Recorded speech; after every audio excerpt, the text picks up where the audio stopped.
Delhi police ने मुठभेड़ के बाद लॉरेंस गैंग के 2 शूटर्स को गिरफ्तार किया और इन शूटर्स ने हाल ही में दिल्ली में 2 बड़ी वारदातों को अंजाम दिया था। यह खास रिपोर्ट देखिए।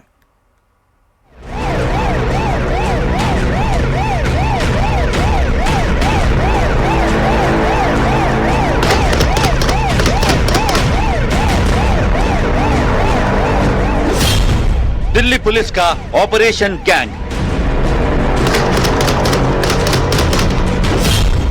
गैंगस्टर के गुर्गों पर शिकंजा।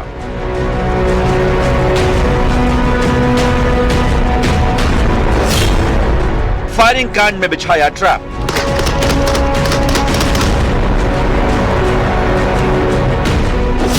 गिरफ्त में लॉरेंस के 2 गुर्गे। राजधानी दिल्ली में ताबड़तोड़ फायरिंग की 2 वारदातों को अंजाम देकर लॉरेंस गैंग ने दिल्ली पुलिस को खुला चैलेंज दे दिया।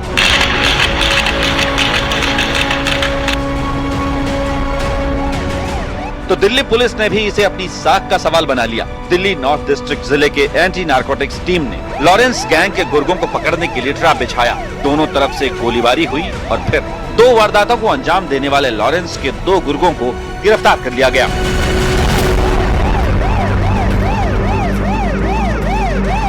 अब आपको पूरा माजरा बताते हैं। दरअसल दिल्ली पुलिस ऑपरेशन गैंग चलाकर गैंगस्टर्स की कमर तोड़ने में जुटी हुई है। बावजूद इसके लॉरेंस गैंग ने दिल्ली में 2 जगहों पर फायरिंग करके दिल्ली पुलिस को खुली चुनौती दे डाली। लॉरेंस गैंग ने पश्चिम विहार इलाके में जिम पर फायरिंग की। इतना ही नहीं, लॉरेंस गैंग ने पूर्वी दिल्ली के विनोद नगर इलाके में व्यापारी के घर पर गोलियां चलाई और फिरौती की मांग की।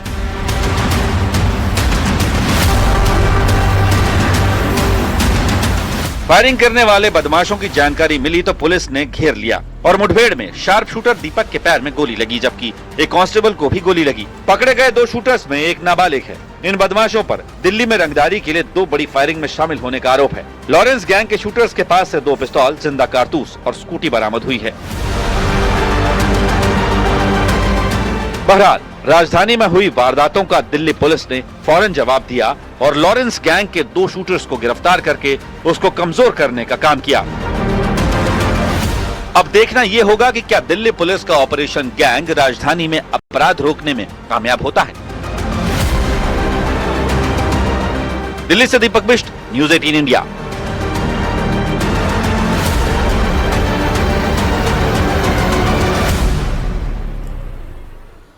नीट पीजी 2025 को लेकर देश भर में विवाद खड़ा हो गया है। क्वालिफाइंग कट ऑफ में ऐतिहासिक कटौती के बाद अब -40 स्कोर और 0 परसेंटाइल वाले उम्मीदवारों को भी काउंसलिंग में शामिल करने का रास्ता खुल गया। National board of examinations in medical sciences का यह कहना है कि 18,000 से ज्यादा पीजी सीटें खाली रहने के चलते यह फैसला किया गया, लेकिन मेडिकल कम्युनिटी इसे मेडिकल शिक्षा की गुणवत्ता और मरीजों की सुरक्षा से जोड़कर देख रही है।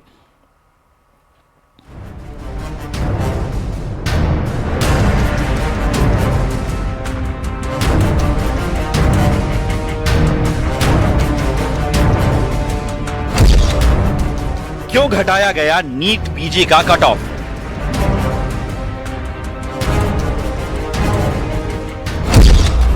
-40 स्कोर और 0 परसेंटाइल वालों को दाखिले पर विवाद।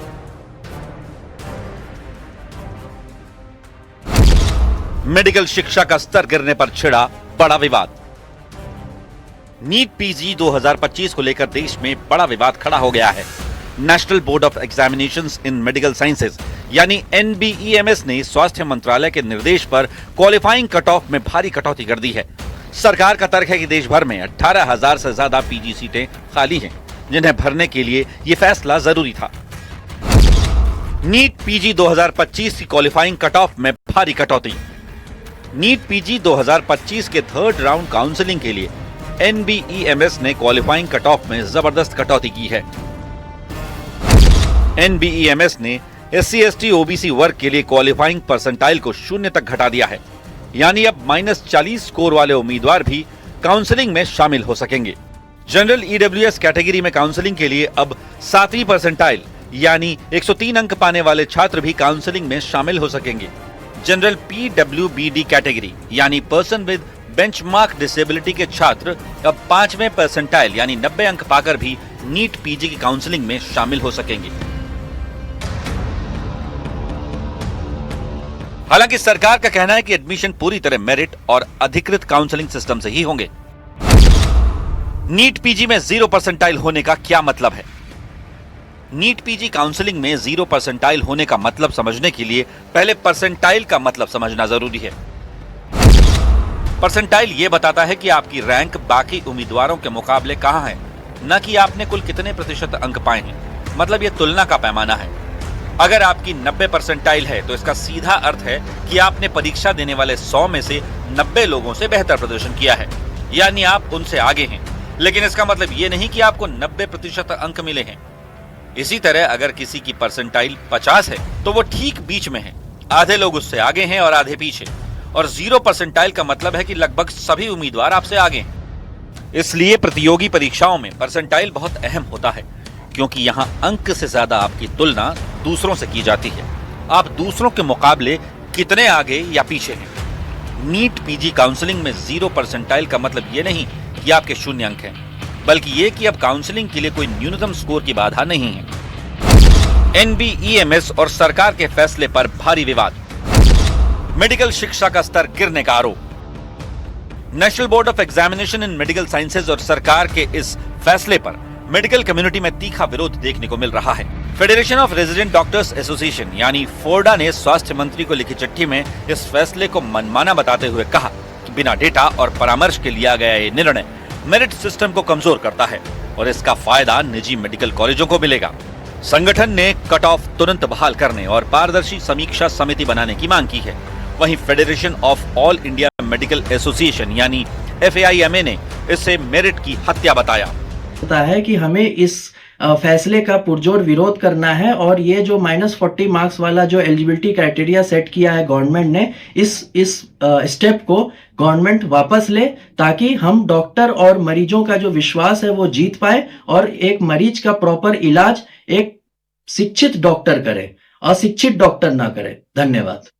अरे -40 पे सिर्फ नॉन क्लिनिकल नहीं भरी जाएगी, इसमें सीट ब्लॉकिंग होगी। इसमें जो प्राइवेट कॉलेजेस हैं, जो प्राइवेट कॉलेजेस में बैठे हुए लोग हैं, जो डीम्ड यूनिवर्सिटीज हैं, वो एक एक सीट को 3-3, 4-4 करोड़ में बेचेगी।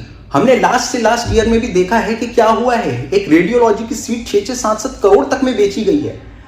सीट्स ब्लॉकिंग हो रही है, आप उस पर कोई एक्शन नहीं ले रहे हैं। बट आप हर साल ये जो -40 पे आप इस साल निकाल के आपने तो इस देश की हेल्थ केयर को एक मजाक बना दिया। पूरी दुनिया आज इस बात से हंस रही है कि हमारे देश में डॉक्टर्स ऐसे बन रहे हैं। क्या ये सिस्टम, ये ग्रेड रह गया हमारे देश के डॉक्टर्स का?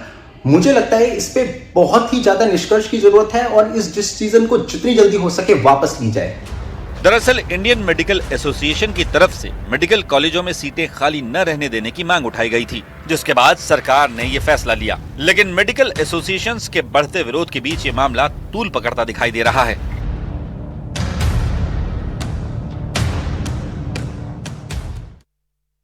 उधर KGMU लव जिहाद मामले में आरोपी डॉक्टर रमीज पर कानून का शिकंजा कस रहा है और जैसे जैसे मामले की जांच आगे बढ़ रही है, रमीज के बारे में हैरान कर देने वाले नए खुलासे हो रहे हैं। जांच में यह पता चला कि रमीज 13 साल से 2 मजहबी ग्रुपों से जुड़ा हुआ है। दिल्ली ब्लास्ट के आरोपी डॉक्टर शाहीन से मुलाकात और PFI से उसके कनेक्शंस की बात पहले ही सामने आ चुकी है। ये रिपोर्ट देखिए।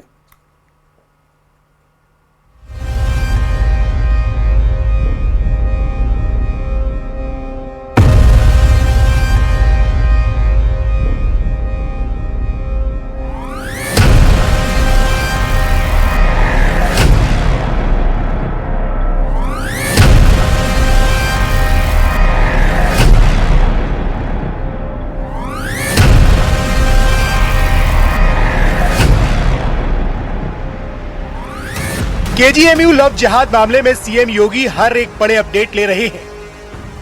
बीते कुछ दिनों में पुलिस विभाग के अधिकारी अपर्णा यादव और KGMU की VC ने CM से मिलकर उन्हें KGMU लव जिहाद मामले की स्टेटस रिपोर्ट दी। वहीं इस मामले की जांच में जुटी STF ने योगी सरकार को एक गोपनीय रिपोर्ट भी सौंपी है।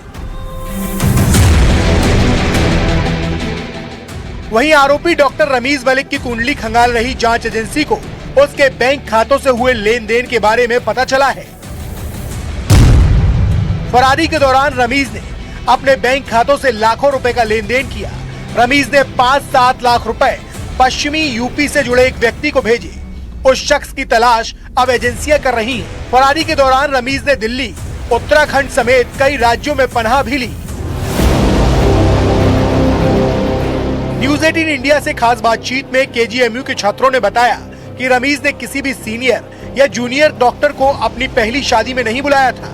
सभी छात्र आरोपी रमीज पर कड़े एक्शन की मांग कर रहे हैं ताकि केजीएमयू में पढ़ रहे सभी छात्र खुद को किसी भी तरह की साजिश से सुरक्षित महसूस कर सके। जी, घर वाले सब पूछते हैं कैसा माहौल है, क्या पढ़ाई चल रही है, अच्छा लग रहा है कि नहीं लग रहा है, कैसे क्या लोग हैं वहाँ पर, सब पूछा करते हैं। और अभी जो खबर आई है सामने तो कई लोग आहत हुए हैं और हम लोग के घर वाले भी पूछते हैं क्या चल रहा है कॉलेज में, और ये सब कॉलेज का जो नाम खराब हो रहा है तो उस पर हम लोग को भी इम्पैक्ट पड़ रहा है। आपको भी मेंटली प्रेशर? नहीं, थोड़ा बहुत लगता है कि केजीएमयू की रेपुटेशन ख़राब हो रही है। हुआ है उस हिसाब से कॉलेज की कहीं ना कहीं इमेज को थोड़ा सा ठेस पहुंचती है, लेकिन इसको एज एन इंडिविजुअल इंसिडेंट ही देखना चाहिए, जनरलाइज नहीं करना चाहिए कि यहाँ पे यही होता है, हमें भी करना है, हम भी केजीएमयू से डॉक्टर्स बनेंगे, तो ये नहीं जनरलाइजेशन होना चाहिए कि इनके कॉलेज में ये इंसिडेंट हुआ है तो ये होता ही है। जी, थोड़ा बहुत तो होता है, लेकिन ये कॉलेज का मतलब नाम तो इससे ख़राब नहीं होना चाहिए। इसको इंडिविजुअल केस समझ करके उसी तरह स्ट्रिक्टली इसको कोर्ट को उसको ऐसे ही हैंडल करना चाहिए। इस दौरान जांच एजेंसियों को इस्लामिक जहादा और इस्लामिक मेडिकोज नाम के दो ग्रुप के बारे में पता चला है। जानकारी मिली है कि 13 साल पहले आगरा एसएनएमसी में बनाए गए दोनों ग्रुप इस्लामिक जहादा और इस्लामिक मेडिकोज ग्रुप का ब्यौरा जुटा रही एजेंसियां इन दोनों ग्रुप की गतिविधियों पर नजर रखे हुए हैं। जांच एजेंसियों के पास इन दोनों ग्रुप को लेकर दर्जनों सवाल हैं, जिसमें ग्रुप की मीटिंग, मकसद, फंडिंग के एंगल से भी जांच की जा रही है। केजीएमयू में रेजिडेंट डॉक्टर एसोसिएशन के अध्यक्ष डॉक्टर रणविजय पटेल ने भी मांग की है कि डॉक्टर रमीज को कानून के मुताबिक ऐसी कड़ी सजा दी जाए ताकि सफेद कोट पहनकर कोई डॉक्टर ऐसी साजिश रचने की कोशिश न करे। पीड़ित महिला जो हैं उनकी पैथोलॉजी की रेजिडेंट थी, नाम हम नहीं बता सकते। बिल्कुल, नाम पूछूंगा भी नहीं मैं। तो वो उन्हीं के जूनियर थी और उनसे जो हम लोग की गुप्त बातचीत हुई है उसमें ये पता चला है कि वो किस तरह से उनको पहली बात तो ये गुमराह किया कि हम उसकी मतलब शादी नहीं हुई है, और उसके बाद इनका जो भी प्रेम प्रसंग आपस में चला होगा, उसके बाद जब शादी की बात आई तो उन्होंने धर्म परिवर्तन की बातें की और ज़बरदस्ती शादी करने का दबाव बनाना, ये सारी चीज़ें जो महिला के बयान है, कहाँ तक सच है कहाँ झूठ है वो देखिए महिला का जो बयान आया था वो हम लोग आपको कन्वे कर रहे हैं। केजीएमयू लव जिहाद मामले की जांच जैसे जैसे आगे बढ़ रही है वैसे वैसे हैरान कर देने वाले खुलासे हो रहे हैं। इन सब के बीच केजीएमयू में पढ़ने वाले छात्र भी परेशान हैं। तो मकर संक्रांति